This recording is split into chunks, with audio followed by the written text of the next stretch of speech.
Welcome to a sunny Saturday morning when I'm about to have my new exhaust installed. Finally, it seems like it's been months waiting, but in reality it's been a few weeks.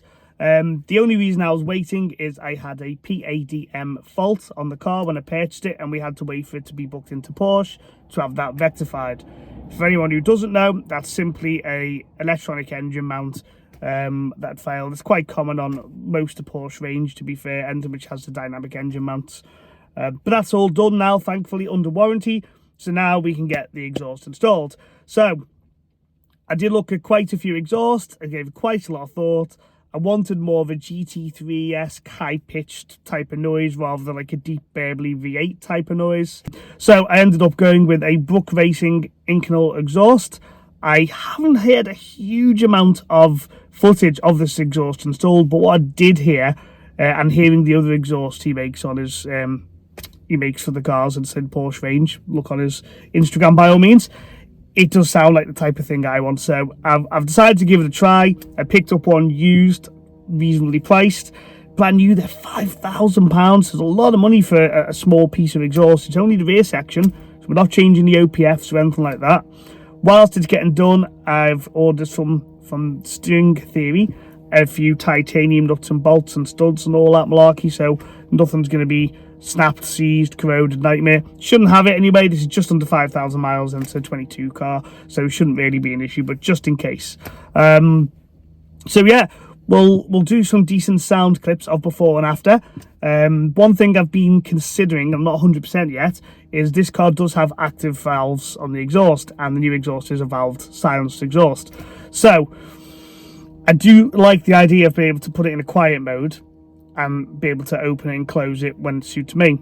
The only problem with that is the standard exhaust valve has a very stupid feature where it's on by default when you start the car, and as you drive away with some RPM and throttle load, it closes the valves between, I think it's like 2,000 to 4,000 RPM or something, and then opens them again.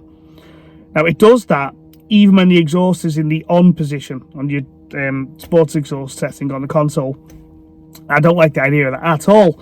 So I'm going to try it a little bit with and without and see how I feel. If it makes a big enough difference, I will get a separate exhaust valve controller which will override that function. If it doesn't, and I like the sound of it anyway, I don't think it's too loud, I might just disconnect the valves permanently for the time being and have it all the louds all the time. Who doesn't want that?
Yeah.